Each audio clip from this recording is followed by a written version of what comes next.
ஸ்ரீசக்கர வரதாச்சாரியம் சுத்தசத்வ குருத்தமம் ஸ்ரீநிதிம் ராகவம் வந்தே அபார கருணாகரம். கவசம் கனெக்ட் நேயர்களுக்கு நமஸ்காரம். பெரியாழ்வார் திருமொழி முதல் 10, 2ஆம் திருமொழி 9ஆம் பாசுரத்தை இன்றைய தினம் நாம் காண உள்ளோம்.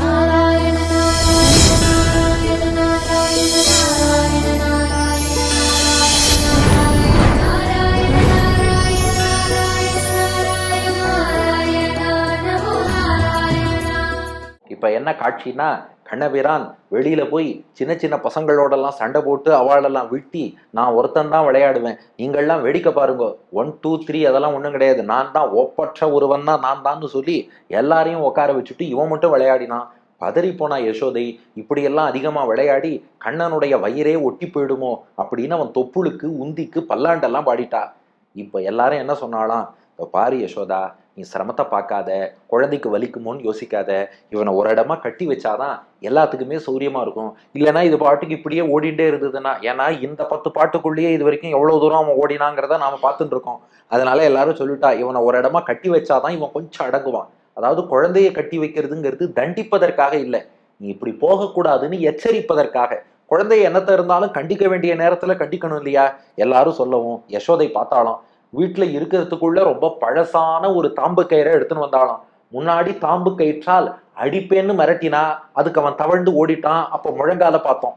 இப்ப என்ன பண்ணா, இந்த தாம்பு கயிறால இடுப்புல நன்னா 3 சுத்து சுத்தி இவனை ஒரு உரலோட கட்டி போட வேண்டித்தான்னு முடிவு பண்ணிட்டாளாம் யசோதை. யாரு? நம்ம பெரியாழ்வார் யசோதை. கண்ணனோ 1 மாதம் கூட நிரம்பாத குழந்தை. அவனை இடுப்புல 3 சுத்து கயிறை சுத்தி உரலோடு கட்டி போடுவது என்ற உறுதியோடு யசோதை வரா. நாம பார்த்தோம், அப்படி உரலோடு கட்டும்போது அப்படியே சேர்த்து அவனுடைய இடுப்பின் அழகையும் நாம செவிச்சுள்ளோம் இல்லையா? முதல் பாசுரத்திலே பாதகமலங்கள், 2ஆம் பாசுரத்திலே 10 விரல்கள், 3ஆம் பாசுரத்திலே கணுக்கால்கள், 4ஆம் பாசுரத்திலே முழங்கால்கள், 5ஆம் பாசுரத்திலே திருத்தொடைகள், 6ஆம் பாசுரத்திலே முத்தம், 7ஆம் பாசுரத்திலே இடுப்பு, 8ஆம் பாசுரத்திலே உந்தி. இப்போ அந்த உந்திக்கு மேல வயிற்று பகுதி தாமோதரன் என்று சொல்கிறோம் அல்லவா? இந்த கட்டுப்பட்ட கண்ணபிரானை. உதரம் அப்படின்னா வயிறுன்னு அர்த்தம், தாமம்னா கயிறுன்னு அர்த்தம். தாம உதரன் தாமோதரன். உதரம் என்னும் வயிற்றில், தாமம் என்னும் கயிற்றால், வயிற்றில் கயிற்றால் கட்டப்பட்டவனுக்கு தாமோதரன்னு பேரு. அப்ப அந்த உதரம் வயிறு அதை நல்லா செவிச்சுடலாம் இல்லையா?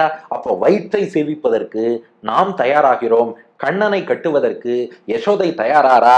அப்படியே கயத்தை மறைச்சு மறைச்சு, யாரு? கிருஷ்ணனுக்கு தான் மறைக்க தெரியுமா? பெரியாழ்வார் யசோதை பார்த்தா நான் என்ன பண்ற பாருன்னு சொல்லிட்டு ஒரு பழைய தாம்பு கயிறு மறைச்சு மறைச்சு அப்படியே எடுத்துன்னு வரா. எடுத்துன்னு வந்தா கண்ணன் கேட்கறான், அம்மா என்ன மான்னா? யசோதை பார்த்தா, ஒன்னும் இல்லடா கிருஷ்ணா, உனக்கு ஏதாவது விளையாட்டு சாமா கொண்டு. விளையாட்டு சாமானா? எனக்கு காட்டுன்னா. இருடா, அதெல்லாம் சஸ்பென்ஸ், உனக்கு மெல்லதான் காட்டுவேன் அப்படின்னா யசோதை. ஒரு பக்கம் கண்ணன், நீ என்னன்னு காட்டு என்னன்னு காட்டுன்னு ஒரேடியா அடம் பிடிக்கிறான். யசோதையோ தாம்பு கயத்தை காட்டுறதா வேண்டாமா, இவனை எப்படி கட்டுறதுன்னு யோசிக்கிறா. இதுதான் 9வது பாசுரம். அப்ப காட்சி மனசுல நானா பதிஞ்சு விடுத்தா, அவன் உதரத்தை வயிற்றை நாம சேவிக்க போறோம். பெரியாழ்வார் யசோதையோ கயத்தை ஒழிச்சு வச்சுட்டு இருக்கா. கண்ணனோ ஒழிச்சு வச்சது என்னன்னு அடம் பிடிச்சு கேட்டுன்னு இருக்கான். 9வது பாசுரம். அதிரும் கடல் நிற வண்ணனை ஆட்சி மதுர முலை ஊட்டி வஞ்சித்து வைத்து பதறப்படாமே பழந்தாம்பால் ஆர்த்த உதரம் இருந்தவா காணீரே ஒளி வளையீர் வந்து காணீரே. அதிரும் கடல் நிற வண்ணனை ஆட்சி மதுர முலையூட்டி வஞ்சித்து வைத்து பதறப்படாமே பழந்தாம்பால் ஆர்த்த உதரம் இருந்தவா காணீரே ஒளி வளையீர் வந்து காணீரே. இப்ப யசோதை கண்ணனை எப்படியாவது கண்ட்ரோல் பண்ணலாம்னா அவன் எதுக்குமே அடங்க மாட்டேங்கிறான். அதைத்தான் அதிரும் கடல் நிற வண்ணனை என்று குறிப்பிடுகிறார் பெரியாழ்வார். இது எவ்வளவு அழகான பாசுரம் பாருங்க. கடல் நிற வண்ணன்னு மட்டும் கொடுக்கல. இப்போ கடல் நிற வண்ணன் அப்படின்னா கடல் நிறம் போல் வண்ணம் கொண்டவன் அர்த்தம். கடல் நிற வண்ணன், நிறம்னாலும் கலர், வண்ணம்னாலும் கலர். கடல் நிற வண்ணன்னா என்ன அர்த்தம்னா, கடலின் நிறம் போல் தன்னுடைய வண்ணத்தை கொண்டவன், கடலுடைய கலர் போலே தன் திருமேனி வண்ணத்தை கொண்டவன். கடலுக்கும் கண்ணபிரானுக்கும் நிறைய ஒற்றுமைகள் இருக்கு. கடலையும் அளவிடவே முடியாது, கண்ணனின் பெருமைக்கும் நம்மளால ஆழம் காண முடியாது, அளவிட முடியாது. அடுத்து கடலை பொறுத்தவரை அது எப்போதும் ஒலி எழுப்பிக் கொண்டே இருக்கும். அந்த அலை ஓசைங்கிறது கேட்டுட்டே இருக்கும். பகவானிடம் இருந்தும் அஞ்சாதே, மாசுச்சகா, கவலைப்படாதே, நான் காப்பாற்றுகிறேன் என்ற அபய குரல் ஒலித்து கொண்டே இருக்கும். கடலை எத்தனை முறை சேவித்தாலும் அழுக்காது. மீண்டும் மீண்டும் கடலுக்கு போகணும்னு போயிட்டு போயிட்டு பார்த்துட்டு வருவா, பீச்னு என்ஜாய் பண்ணிட்டு வருவா. நம்ம கண்ணபிரானையும் எத்தனை முறை சேவித்தாலும் அப்பொழுதைக்கப்பொழுது ஆறாவமுதமாக நமக்கு இனித்து கொண்டேதான் இருப்பான். கடலுக்கு மழை பொழிந்தோ நதியிலேந்து தண்ணி போயோ தான் நீர் வரணும்னு தேவையில்லை. அது எப்போதுமே வற்றாமல் இருக்கும். பகவானுக்கும் அப்படித்தான். ஏதோ நாம கைங்கரியம் பண்ணி தான் புதுசா அவருக்கு பெருமை வரணும்னு தேவையில்லை. அவருக்கு கைங்கரியம் பண்ண வேண்டியது நம்ம கடமைங்கிறது வேற விஷயம். அடுத்தது, கடல் தான் தேவர்களுக்கு அமுதத்தை தந்தது. பார், கடல் தான் தேவர்களுக்கு அமுதத்தை தந்தது. பகவானோ தன்னையே ஆறாவமுதமாக அடியார்களுக்கு தருகிறான். கடல் நீரை நேரே சாப்பிட்டால் உப்பு கரிக்கும். ஆனா அதுவே மேகம் மூலம் மழையாக வந்த பின் அப்புறம் சாப்பிட்டோம்னா இனிக்கும். பகவான்கிற கடலையும் நேரா அனுபவிப்பதை விட ஆச்சாரியன்கிற மேகம் மூலம் உபதேச மழையாக அனுபவிப்போம் போதுதான் பகவானுடைய குணங்களும் நன்றாக இனிக்கும். கடல்லெல்லாம் நாம உள்ள மூழ்கி முத்தெடுக்கலாம் முடியாது. நாம கரையில நின்று வேடிக்கைத்தான் பார்க்க முடியும். அதற்காக முத்து குளிக்கக்கூடிய அந்த வீரர்கள் அவர்கள்தான் இறங்கி முத்தெடுத்துன்னு வருவா. அது போலத்தான் பகவானும். நாமெல்லாம் ஏதோ எட்டி நின்று வேடிக்கை பார்க்கிறோம். ஆழ்வார்கள் தான் ஆழ்வார்கள், மூழ்குவார்கள், முத்து முத்தான பாசுரங்களை கொண்டு வந்து கொடுப்பார்கள். அதை வேணா நாம ரசிக்கலாம். இப்படி கடலுக்கும் கண்ணபிரானுக்கும் எத்தனையோ ஒற்றுமைகள் சொல்லிக்கொண்டே போகலாம். ஆனா இந்த இடத்துல வண்ணத்தை மட்டும் சுட்டி காட்டி கடல் நிற வண்ணனை, அந்த கடல் போல வண்ணம் இவனுக்கும் இருக்கு. கடல் எப்படி அந்த ஒரு கருநீல வண்ணத்தில் இருக்கிறதோ அதே வண்ணத்தில் தான் கண்ணனும் இருக்கிறான். ஆனா வெறும் கடல் நிற வண்ணன்னு சொல்லல, அதிரும் கடல் நிற வண்ணன்னு இருக்கு. இந்த அதிரும் அப்படின்னா என்ன அர்த்தம்? அதிர்தல்னா ஒலி எழுப்புவது, ஓசை எழுப்புதுன்னு அர்த்தம். சும்மா அதிர்றது இல்லைங்கிற பாருங்க. அதாவது அதிரக்கூடிய சத்தம், அதைத்தான் அதிரும் கடல் நிற வண்ணன்கிறார். கடல் என்று சொன்னாலே அது அதிர்ந்து கொண்டே ஒலி எழுப்பி கொண்டே இருக்குமா. அலையோசை எப்போதும் கரையில் வந்து மோதிக்கொண்டே இருக்கும். கடல்ல இருந்து அந்த சத்தம் கேட்டுட்டே இருக்கும். அந்த அதிரும் கடல் நிற வண்ணன், ஒலி எழுப்பி கொண்டே இருக்கக்கூடிய கடல் போல் வண்ணம் கொண்டவன். எதுக்கு சொல்லணும்னா, மணவாள மாமுனிகள் சுவைபட வியாக்கியானம் பண்றார். இந்த கடல்ல இருந்து சத்தம் வருது பாருங்க, என்ன பண்ணாலும் நிறுத்த முடியாது. உலகத்துல வேற எந்த சத்தத்தை வேண்டுமானாலும் நீங்கள் நிறுத்தலாம். இப்ப நாங்களே ரெக்கார்ட் பண்ணும்போது திடீர்னு பார்த்தா கீழே ஏதோ ஆணி அடிச்சுட்டு இருந்தா நமக்கே புரியல, என்னடா அது தலையில டம் டம்னு அடிக்கிற மாதிரி இருக்கேன்னு பார்த்தா அப்புறம் அது ஆணி அடிக்கிற சத்தம். அவளை ஸ்டாப் பண்ணிட்டோம். அதுக்கப்புறம் நிம்மதியா ரெக்கார்ட் பண்றோம். ஆனால் கடல்ல இருந்து ஓசை வருது பாருங்க. பீச்ல போய் இதே ஷூட்டிங் பண்றேன்னு சொன்னா கடலில் இருந்து வரக்கூடிய ஓசையை நம்மளால ஸ்டாப் பண்ண முடியுமா? கடல் ஓசையை எப்படி நிறுத்த முடியாதோ அது போல இந்த கண்ணன் சத்தம் போட்டு இருக்கானே, என்ன பண்ணாலும் அவனை ஆஃப் பண்ண முடியாதான். அவ்வளவு விஷமமா. மணவாள மாமுனிகளுடைய வியாக்கியானம் பாருங்க, அதிரும் கடல் நிற வண்ணனை. கடல் எப்படி அதிர்ந்து கொண்டே இருக்குமோ இவனும் சத்தம் போட்டுட்டே இருக்கான். கையில என்ன ஒளிச்சு வச்சிருக்கேன்னு கேட்கறான். யசோதை என்ன சொன்னாலும் அடங்க மாட்டேங்கிறான். நாம எப்படி கடலை சொல்றா இல்லையா, ஆணைகள் இட்டே யார் தடுத்தாலும் அலைகடல் ஓய்வதில்லை, ஆயிரம் கைகள் மறைத்து நின்றாலும் ஆதவன் மறைவதில்லை, ஆணைகள் இட்டே யார் தடுத்தாலும் அலைகடல் ஓய்வதில்லை. அது போலத்தான் இந்த கண்ணனுடைய விஷமமும், கடல் எப்படி அடங்கவே அடங்காதோ கடல் நிற வண்ணனான கண்ணனும் அடங்க மாட்டேன்னு சொல்லி ஒரே விஷமம் பண்ணவும் யசோதை பார்த்தா இவனை கட்டி போட்டா தப்பே இல்லை. பெரியாழ்வார் யசோதையே முடிவு பண்ணும் அளவுக்கு, பொங்கும் பரிவெடுத்த பெரியாழ்வார் யசோதைக்கே கோபம் வரும் அளவுக்கு அதிரும் சத்தம் போட்டுண்டே அடங்காமல் இருந்தான் கண்ணபிரான். அதிரும் கடல் நிற வண்ணனை, ஒலி எழுப்பிக் கொண்டே இருக்கக்கூடிய கடல் போல வண்ணமும் அது போலதான், சத்தமும் அது போலதான். இப்படி அதிரும் கடல் நிற வண்ணனை. அதனால யசோதையே நினைச்சிருந்தாலும், நீ வெறும் வண்ணத்துல மட்டும் கடல் இல்லடா, அதிர்ந்து சத்தம் போட்டு அடங்காம இருக்கிறதுலயும் கடல் தான், உன்னை கட்டி போட வேண்டியதான் முடிவு பண்ணிட்டா. யாரு? ஆச்சி. ஆச்சின்னா இந்த இடத்துல தாயின்னு அர்த்தம். மணவாள மாமுனிகள் வியாக்கியானத்துல ஸ்பஷ்டமாக காட்டுகிறார். ஆச்சி அப்படின்னா திருத்தாயாரான யசோதை. அதனால யசோதைக்கே, சாதாரண யசோதையே ரொம்ப பாசம் நிறைந்தவள், பெரியாழ்வார் யசோதை பொங்கும் பரிவே வெடிவெடுத்தவள் ஆச்சி. அந்த பெரியாழ்வார் யசோதையை முடிவெடுத்துட்டாலாம், இனி இவனை கட்ட வேண்டித்தான். ஆனா கட்டலான்ட்டு அப்படி இதை எடுக்கலான்னா இந்த கிருஷ்ணன் என்ன என்னன்னு எட்டி பார்த்துட்டே இருக்கான். அதனால பார்த்தாலாம் இவனை தூங்க வச்சுட்டு கட்டிட வேண்டித்தான். அந்த யசோதை என்ன பண்ணா, கண்ணன் முழிச்சுட்டு இருக்கும் போதே அவனை போட்டு கட்டிட்டா. அவனுக்கு வலிக்குமோ என்ன ஏதோன்னு நம்ம பெரியாழ்வார் யசோதைக்கு பயம். ஆப்ரேஷன் பண்றதுக்கு முன்னாடி அனஸ்தீசியா கொடுத்துட்டு பண்ற மாதிரி, ஏன் இன்னைக்கும் சில அன்னையர்கள்லாம் குழந்தைக்கு நகத்தை வெட்டி விடணும்னா குழந்தைய தூங்க வச்சுட்டு தூங்கிட்டு இருக்கும் போது நகத்தை வெட்டி விட்டுருவாங்க. அது போல அது குழந்தை அழாம இருக்கும், கத்தாம இருக்கும், அந்த நேரத்துல செஞ்சுடலாம். அது போல பெரியாழ்வார் யசோதை பார்த்தாலாம், இதை இப்ப காட்ட வேண்டாம், கண்ணனை தூங்க வச்சிருவோம், தூங்க வச்சுட்டு தூங்கின்னு இருக்க கண்ணனை கட்டி போட்டுடுவோம் அப்படின்னு முடிவெடுத்தாலாம். அப்ப தூங்க வைக்கிறதுக்கு என்ன வழி? பால் ஊட்டினால் தூங்கி விடுவான். அதனால இந்த கயத்தை ஒழிச்சு வச்சுட்டு அதிரும் கடல் நிற வண்ணனை ஆட்சி மதுர முலை ஊட்டி. மதுரைன்னா இனிமையான, முலை அப்படின்னா மார்பகம். மதுர முலை ஊட்டி தன்னுடைய இனிமையான அந்த தாய்ப்பால், மதுர முலை ஊட்டி தன்னுடைய இனிமையான தாய்ப்பால், அன்போடு சுரக்கக்கூடிய அந்த தாய்ப்பால் அதை அப்படியே ஊட்டி விட்டாலும். ஊட்டுவது எதற்காகனா வஞ்சித்து வைத்து, வஞ்சித்தல்னா ஏமாற்றுவது, குட்டி கண்ணனை செல்லமா ஏமாற்றுவதற்காக அப்படியே பால் ஊட்டுறாப்புல ஊட்டவும், நம்ம கண்ணன் இருக்கானே அவன் அதுக்கு மேல அவன் என்ன உண்மையாவா தூங்க போறான், தூங்குற மாதிரி நடிப்போன்னு அவனும் நடிக்க, யசோதையும் தூங்கிட்டானோன்னு நம்பிக்கொண்டு அவனை வஞ்சிப்பதாக எண்ணிக்கொண்டு மதுர முலை ஊட்டி தன்னுடைய இனிமையான தாய்ப்பாலை ஊட்டி வஞ்சித்து வைத்து. வஞ்சித்து வைத்து அப்படின்னா வஞ்சனை செய்து கண்ணபிரானை ஏமாற்றி தூங்க வச்சுட்டா. இப்ப தூங்கினதும் பார்த்தாலாம் யசோதை, இதுதான் சரியான தருணம், இவனை கட்டிட வேண்டிதான்னு சொல்லி பதறப்படாமே. இந்த இடத்துல பதற அப்படின்னா பெரியரா போடல, அதுக்கு பதற்றம் அர்த்தம் வேற. இங்க பதறக்கு சின்னரா தான் போட்டிருக்கோம். என்ன காரணம்னா பதற அப்படின்னா தப்பி போவதுன்னு அர்த்தம். நாம ஒரு திட்டம் தீட்டுகிறோம், தீட்டின திட்டம் தப்பி போயிடுதுன்னா பதறுதல்னு அர்த்தம். பதறப்படாமே அப்படின்னா பிளான் ஸ்பாயில் ஆகாமல்னு அர்த்தம். சில புத்தகங்கள்ல பதறா பெரியரான்னு இருக்கலாம், ஆனால் சுவாமி மணவாள மாமுனிகளுடைய வியாக்கியானத்துல சின்னரா பதறன்னு தான் அவர் போட்டிருக்கார். அப்போ பதறப்படாமேனா போட்டு வச்ச திட்டம் ஸ்பாயில் ஆகாமல், திட்டம் வீணாகி போகாமல், திட்டம் தப்பி போகாதபடி எல்லாம் திட்டப்படி நடந்துருத்து. அழகா பெரியாழ்வார் யசோதை கண்ணனை தூக்கி மடியில் வைத்துக் கொண்டாள், மதுரமான தாய்ப்பாலை ஊட்டினாள், ஊட்டினதும் கண்ணனும் தூங்கிட்டான். பதறப்படாமே, திட்டத்துல எங்கேயுமே பிளான் ஏ மாறல, மாறினாதான் பிளான் பிக்கு போகணும். ஆனா திட்டம் எங்கும் தப்பி போகாதபடி பதறப்படாமே பழந்தாம்பால் ஆர்த்த. தாம்பு அப்படின்னா கயிறுன்னு அர்த்தம். சம்ஸ்கிருதத்துல தாமம்னா கயிறு. அந்த தாமம்ங்கிற வார்த்தை தான் மருவி தமிழ்ல தாம்புன்னு ஆயிடுத்துங்கிறா. அதுவும் எப்பேற்பட்ட தாம்புன்னா பழம் தாம்பு, ரொம்ப பழைய கயிறாம். அது எவ்வளவு பழைய கயிறுங்கிறத மணவாள மாமுனிகள் வியாக்கியானம் பண்றார். கன்றுகளும் பசுக்களும் கட்டி பழகி ஒழிஞ்சான முட்டாய் கிடந்ததொரு தாம்பாலே கட்டினது அப்படின்ட்டார். அதாவது ஒழிஞ்சான முட்டுன்னா இதுக்கப்புறம் அதனால பிரயோஜனமே இல்லைன்னு அர்த்தம். அதனால நிறைய பசுமாடை போட்டு கட்டி மூக்கணாங்கயிறாக பயன்படுத்தி, கண்ணுக்குட்டிக்கு மூக்கணாங்கயிறாக பயன்படுத்தி பயன்படுத்தி பயன்படுத்தி பயன்படுத்தி அதுல உள்ள நாரெல்லாம் உறிஞ்சு உறிஞ்சு உறிஞ்சு உறிஞ்சு வந்து கயத்துல ஒண்ணுமே இல்லை.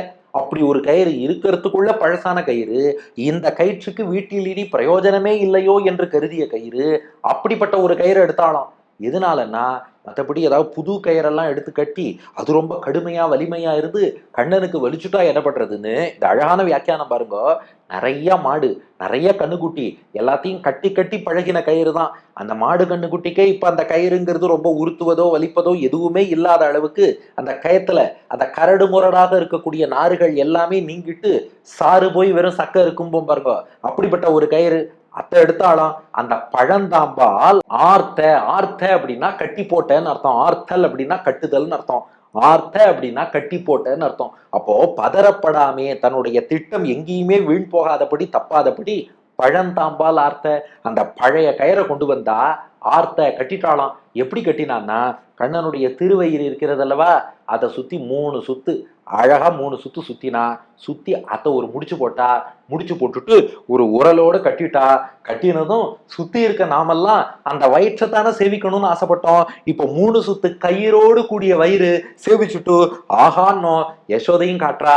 உதரம் இருந்தவா காணீரே, ஐயோ என் குழந்தையோட வயிற்றை பாருங்கள், நானே கட்டி போட்டுட்டேனே, இப்ப இந்த கயிற்றால் அவன் வயிற்றுக்கு வலிக்குமோ, ஐயோ பதட்டமா எடுத்தே.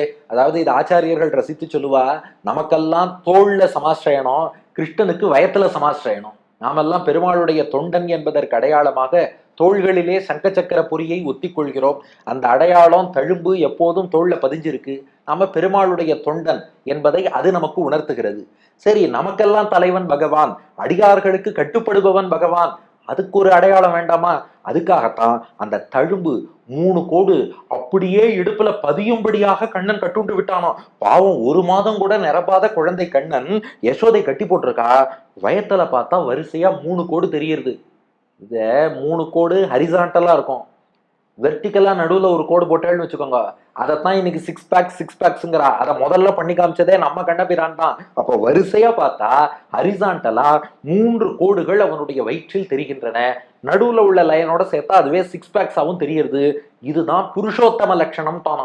தொண்டனுக்கு லட்சணம் தோளில் சங்கு சக்கரம், பகவானுக்கு லட்சணம் இடுப்பிலே இந்த 3 கோடுகள் அப்படின்னு உதரத்தில் தாமத்தால் கட்டுண்டு தாமோதரனாக இருக்கிறானே. உதரம்னா வயிறு. யசோதை, பெரியாழ்வார் யசோதை கூப்பிடுறா, உதரம் இருந்தவா காணீரே. ஐயோ, நான் கட்டி போட்டேங்கிறதுக்காக இதோ கட்டுண்டு கிடக்க இந்த குழந்தை, அதனால இடுப்புல 3 கோடே வந்துருத்தே, வலிக்க கூடாது, குழந்தைக்கு வலிக்க கூடாது, பல்லாண்டு பாடுங்கள், உதரம் இருந்தவா காணீரேன்னா. கண்ணன் சொன்னானா, இல்லம்மா, அது எனக்கு வலியினால் ஏற்பட்ட தழும்பு கிடையாது, அது காயத்தால் உண்டான தழும்பு கிடையாது. நான் பக்தர்களுக்கு கட்டுப்பட்டவன், அதற்காக நான் இடுப்புக்கு ஆபரணமாக அந்த தழும்பை அணிந்து கொண்டிருக்கிறேன். அதனாலதான் அடுத்த வார்த்தை போடுறா பாருங்க, ஒளி வளையீர் வந்து காணீரே. ஒளி வீசக்கூடிய வளையல் அணிந்த பெண்களே வந்து காணுங்கள். எதுக்கு சொல்றான்னா, ஒரு பெண் கையில வரிசையா 3 வளையல் போட்டுட்டான்னா அது கையில தழும்புன்னு அர்த்தம் இல்ல. 3 வளையலும் கைக்கு ஆபரணம். வரிசையா 3 வளையல் போல 3 சுத்து கயிறையும் தன் இடுப்புக்கு ஆபரணமாக கண்ணன் அணிந்து கொண்டான். இந்த வளையல்கள் எப்படி பளபளன்னு ஒளி வீசுறதோ, கண்ணனுடைய அந்த வயிற்றுக்கு மேலே பார்த்தால் அந்த 3 சுட்டு கயிறு கூட ஒளி வளை போல பளபளன்னு ஒளி வீசுறது. ஒளி வளையீர் வந்து காணீரே. கையிலே வளையல் அணிந்தவர்களே, வயிற்றில் வளையல் அணிந்த கண்ணனை வந்து காணுங்கள். உதரம் இருந்தவா காணீரே, ஒளி வளையீர் வந்து காணீரே என்று பெரியாழ்வார் யசோதை அழைப்பதுதான் இந்த பாசுரம். ஆக எப்போதுமே கடல் அதிர்ந்து கொண்டே அடங்காமல் இருப்பது போல கடல் வண்ணனான இவனும் அடங்கவே மாட்டேங்கிறான். அதனால ஆட்சி தாயாகிய யசோதையே அவனை ஏமாத்துற மாதிரி இனிமையா தாய்ப்பாலை ஊட்டி அப்படியே தன்னுடைய திட்டம் வீண் போகாதபடி அவனை பழைய தாம்பு கைத்தால உரலோடு கட்டி போட்டு வைக்க, அந்த வயிற்றிலே பார்த்தால் 3 சுத்து கயிறும் படிந்திருக்கிறது. அதையே தனக்கு ஒளி வளையல் போல ஆபரணமாக ஏற்றுக்கொண்டிருக்கிறானே. ஒளி வளையீர் வந்து கண்டு அவன் வயிற்றுக்கு வலிக்க கூடாது என்று பல்லாண்டு பாடுங்கள். நான் கட்டி போட்டேன்னாலும் கண்ணனை துன்புறுத்தணுங்கிற எண்ணம் கிடையாது. கண்ணனுக்கு வலிக்கணும், தண்டனை கொடுக்கணும், அந்த எண்ணம் கிடையாது. குழந்தை எங்கேயாவது போய் விஷமம் பண்ணி அதனால பெரிய ஆபத்து வந்துட்டா என்ன பண்றது? அதுக்காகத்தான் கட்டி போட்டேன். இப்ப தூங்கின்ற கிருஷ்ணன் கட்டி போட்ட அப்புறம் இப்ப முழிச்சு நின்று இருக்கான். அப்படியே திருன்னு பாக்குறான், வயத்தையும் பாக்குறான். ஆபரணமா ஏத்துட்டேன்னு சொல்லிட்டான். அதிரும் கடல் நீர வண்ணனை ஆட்சி மதுர முலையூட்டி வஞ்சித்து வைத்து பதறப்படாமே பழந்தாம்பால் ஆர்த்த உதரம் இருந்தவா காணீரே, ஒளிவளையீர் வந்து காணீரே என்பது பாசுரம். இப்ப யசோதை பார்த்தா, குழந்தைய கட்டி போட்டுட்டேன், இனியும் இவனுடைய அழகை நீங்க தொடர்ந்து பார்க்கணும் அப்படின்னு ஆசைப்பட்டுன்றதுன்னா கொஞ்சம் கஷ்டம். கொஞ்சம் அவனும் இந்த உரலோட இருக்கட்டும், இவனுடைய மிச்ச திருமேனி அழகெல்லாம் கொஞ்சம் அப்புறமா ரசிப்போமா, நீங்க போயிட்டு வரேளான்னா. நீங்களும் யோசிப்பேள், ஓஹோ 9 பாட்டு அடுத்து அடுத்த 10ஆம் பாட்டோட பூர்த்தி ஆறதான்னு. 10ஆம் பாட்டோட பூர்த்தி பண்ணலான்னு தான் பெரியாழ்வார் யசோதை நினைச்சா. ஆனா இப்ப கண்ணன் ஒரு ட்விஸ்ட் வச்சு இது 10ஓட நிற்க முடியாதபடி பண்ண போறான். ஆக மொத்தம் 9ஆம் பாட்டிலேயே பெரியாழ்வார் யசோதை நமக்கு விடை கொடுத்துட்டா. ஓகே, கண்ணனை எல்லாரும் இது வரைக்கும் பார்த்தாச்சு, பாதி அதான் தொப்புள் வரைக்கும் வயிறு வரைக்கும் பார்த்தாச்சு இல்லையா, மிச்ச பகுதியெல்லாம் அப்புறம் பார்த்துக்கலாம், எல்லாரும் புறப்படுங்கோன்ட்டா. சரி, நாமும் கண்ணனை நாளைக்கு வந்து மிச்சம் சேவிச்சுக்கலாம்னு சொல்லி எல்லாருமே புறப்படுகிறார்கள். ஆனா அடுத்த பாட்டுல கண்ணபிரான் ஒரு ட்விஸ்ட் வச்சு, அது என்ன பாதி சேவிச்சுட்டு போறது, மொத்தமா சேவிக்காம யாரும் நகரப்படாதுன்னு சொல்லி அவன் ஒரு ட்விஸ்ட் வைக்க போறான். அது என்ன ட்விஸ்ட்னு அடுத்த பகுதியில் பார்ப்போம். இப்ப இந்த பாசுரத்துக்கு அடியேன் வழங்கும் ஆங்கில வடிவம். As the mother fed the child who is unfathomable like the ocean with sweet breast milk and without getting her plans spoiled tied him with a rope to the mortar. Oh women with beautiful bangles, please come and see the waist of the child which is tied with the 3 rows of rope என்பது இதற்கான ஆங்கில வடிவம். இனி இதற்கு அடுத்த பாசுரம் கண்ணன் என்ன twist வச்சான். ஏன்னா 9 பாட்டு ஆயிடுத்து, 10ஆம் பாட்டு பூர்த்தி பண்ணணும். அவ சரி பாதி அழக சேவிச்சுட்டோன்னு போறோம், ஆனால் போக முடியாதபடி இழுக்கிறதுக்காக ஒரு லீல பண்ணான். அதை அடுத்த பகுதியில் காண்போமா. பெரியாழ்வார் திருவடிகளே சரணம்.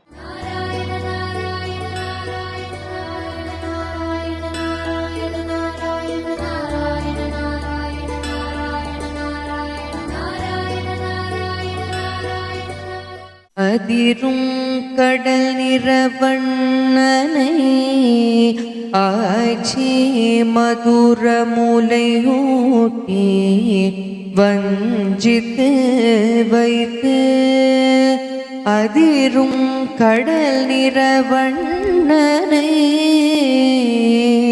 ஆய்ச்சி மதுர மூலை ஊட்டி வஞ்சித்து வைத்து பதறப்படாமே பழதா பாலார்த்த உதரமிருந்தவா காணீரே ஒளிவளகீர் வந்து காணீரே பதறப்படாமே பழதா பாதார்த்த உதரமிருந்தவா